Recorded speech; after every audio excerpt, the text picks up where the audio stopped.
Salut Bristol TV. Ça va? Ouais, c'est tout. Salut. Eh, Cannes Série, ça va? C'est tout. Eh, Bristol TV à Cannes Série, ça va? Je pense que je dis tout ce qu'on me dit de dire. Plus aucune personnalité. Au revoir.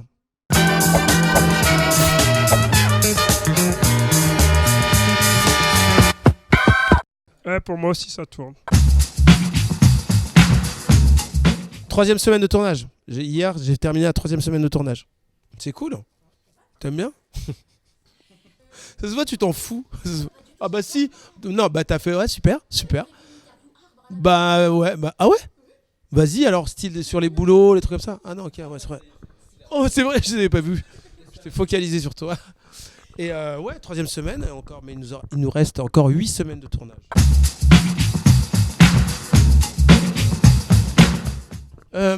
Guest, il y a un crossover sympa avec le Bureau des légendes et Mathieu Kassovitz dedans. Bra. Et puis il y a Laurent Lafitte, il y a Jamel Debbouze, il y a Mike Horn, étonnant non? Il y a Ramsey, Florence Foresti, Fred Testo, Elise Moon, Boris Dio, basketteur NBA.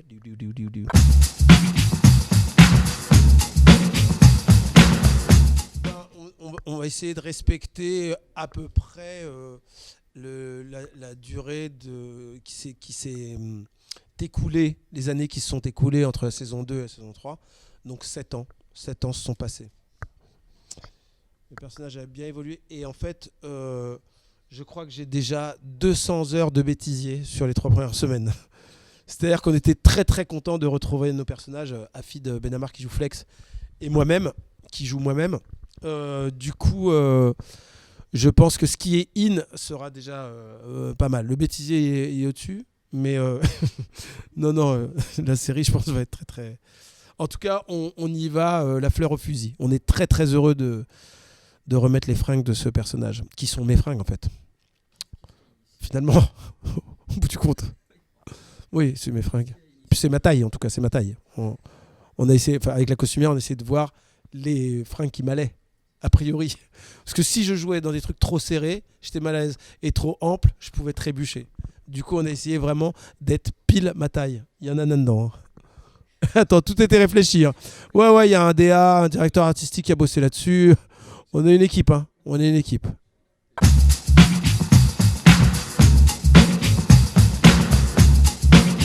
Right. C'est pas mal hein, quand je réponds un peu en anglais. Right. C'est crédible? Ah, merde. Bon, je le refais en français. Oui, c'est vrai.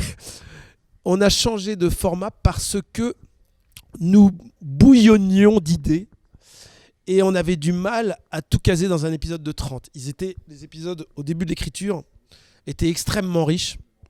J'écris avec Baptiste Nicolai, Serna Sankaré et Thomas Bobot. Et ce sont 3 auteurs très prolifiques. Et donc ça balançait de la punchline et des idées dans tous les sens. Ce qui fait qu'à la fin des 3 premiers épisodes, on se rendait compte qu'on n'arrivait pas à tout rentrer en 30-35 minutes, qui était le format initial de Platane. Et donc on s'est posé la question en cours d'écriture avec Canal. Qu'est-ce qu'on fait? Parce que là, ça va aller trop vite, il y a trop d'informations, les gens vont être... Qu'est-ce qui se passe? Du coup, j'ai vraiment imité un mec que j'ai vu regarder, lire nos premiers épisodes. Il était comme ça, AVC derrière. AVC. On a perdu 4 lecteurs au début. Du coup, on a tout changé, l'écriture. Ouais, format, ouais. Rest in peace. On pense à eux, les gars. Les 4 mecs de Canal, ils sont là-haut. Après avoir lu les 4 premiers épisodes. Et du coup, for real? Non, on sait. Drop the mic. Pour tous mes gars qui sont tombés là-haut. Et du coup, qu'est-ce que je disais? Ouh, il y en a un peu sur le micro. Et on s'est dit, en cours d'écriture, ouais, le mec rebondit direct. Bram. Brac. J'en place une pour Tupac. Tupac, il est là-haut, un des lecteurs. Avec Biggie. Ouais, j'écris avec mes Renois. C'est mes Renois. À Compton, on écrit, nous. Straight at Compton. Non, et donc, on s'est dit, trop riche. excusez-moi s'il vous plaît, Canal. Ouais, parce que moi, quand je les appelle, je parle en rebeu. Mais en rebeu caricatural en plus. Excusez-moi s'il vous plaît. Si, ouais, exactement. Si, est-ce qu'il serait possible d'y faire les épisodes en 46 minutes? Parce qu'on n'y arrive pas. Et ils ont dit Canal. Ah oui, là. Parce que mon. Ouais, c'est un Sénégalais, le mec à Canal. Bah, Vincent Bolloré, c'est l'Afrique. Hein. Donc, Bolloré. Et en tant que Bolloré, Vincent Bolloré, c'est-à-dire que. Oui, c'est Vincent Bolloré, j'écoute. Ah oui, c'est une très bonne idée là, de faire 45 minutes. C'est ça qu'il m'a dit Vincent Bolloré, dans cet accent. Et il est galséné, le gars. Ouais. Il chip et tout. C'est Bolloré là. Oui, j'écoute. C'est-à-dire que j'écoute. C'est toi, Eric. Et moi, je fais, excusez-moi, Vincent, si possible, d'y changer les formats. Et là, il me dit, franchement, fais-le comme tu le sens, mon frère.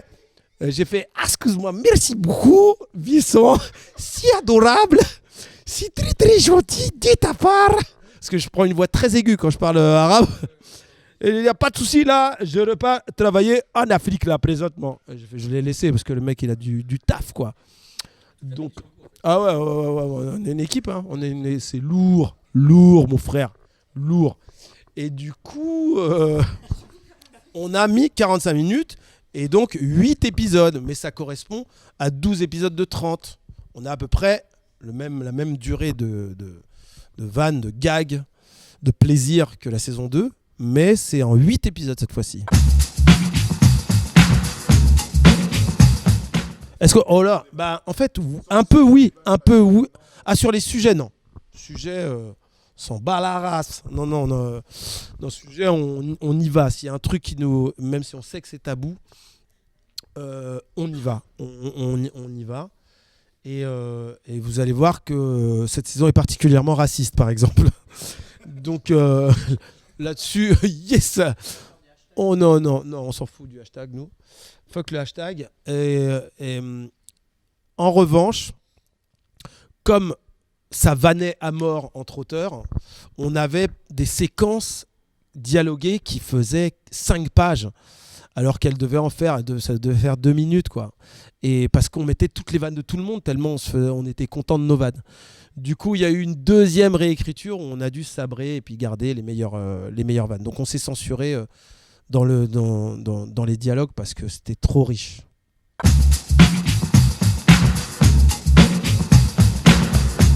Écoute, c'est beaucoup de taf, Moutmout, parce qu'il y a une vanne à la seconde et c'était très très écrit.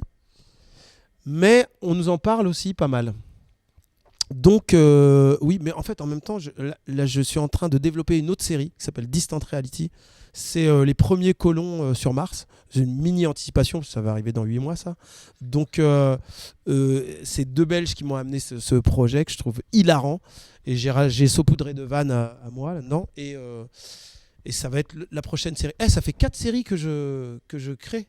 Pas mal. Platane, H, Moutmout et Distant Reality. Bra! Uzi, motherfucker. J'adore l'anime. D'ailleurs, j'ai fait la voix d'un personnage, Mr. Link, qui sort le 17 avril. On est en avril. Et donc, ouais, pourquoi pas les Moutmout un jour, une saison 2.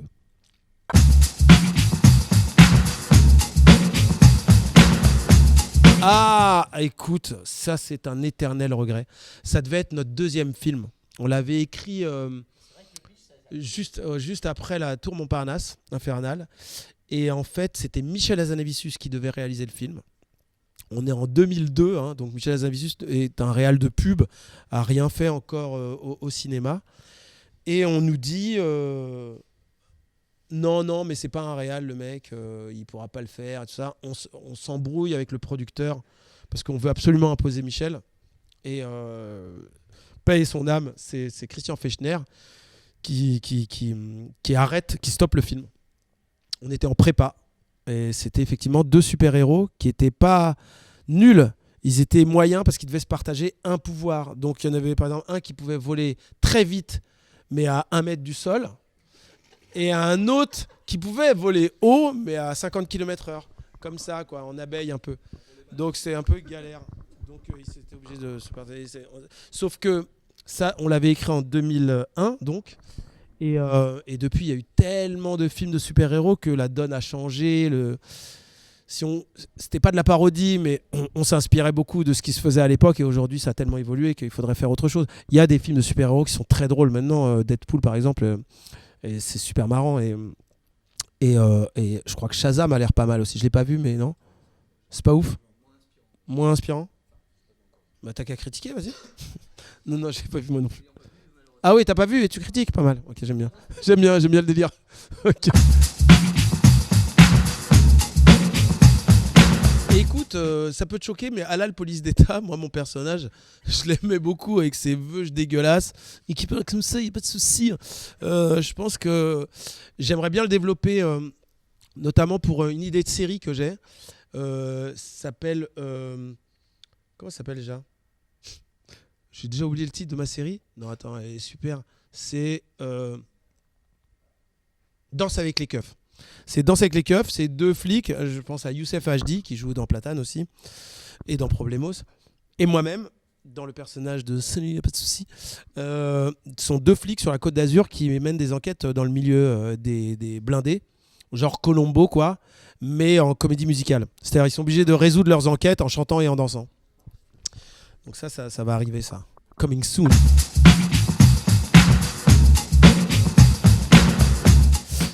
Blanche Gardin est un loup solitaire un peu.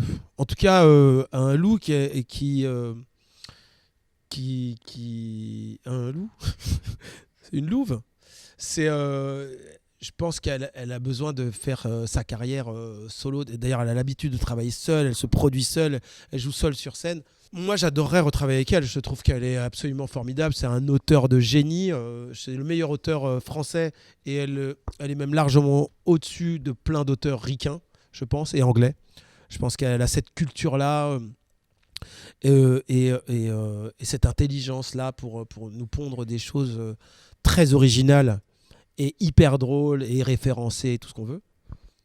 J'adorerais rebosser avec elle, mais je crois qu'elle veut faire ses trucs... dans son coin, sans moi, quoi, je pense.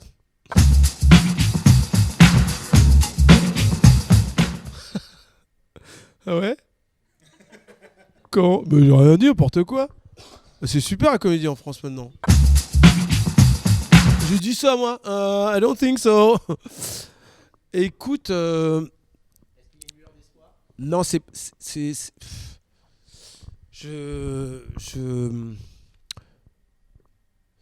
Il y a des choses... Comment me sortir de ta question de merde ? Comment me sortir ? Avec Ramzy, on est tout de suite sorti des sentiers battus et on a essayé de défricher un truc. On est rentré dans la savane. Des fois, on s'est piqué, et on a pris des mauvaises routes. Des fois, on a fait des trucs tout claqués, tout pourris pour des mauvaises raisons, pour l'argent, tout ça. Et puis, des fois, on a tenté des trucs plus malins, originaux, comme Steak, par exemple, les films de Quentin Dupieux. Et ça nous a donné goût à l'original, en fait, à l'originalité, je veux dire. Et du coup, depuis, forcément, les chemins que moi, je prends sont peut-être plus obscurs pour le grand public. Et c'est pas tellement, en fait, que la comédie populaire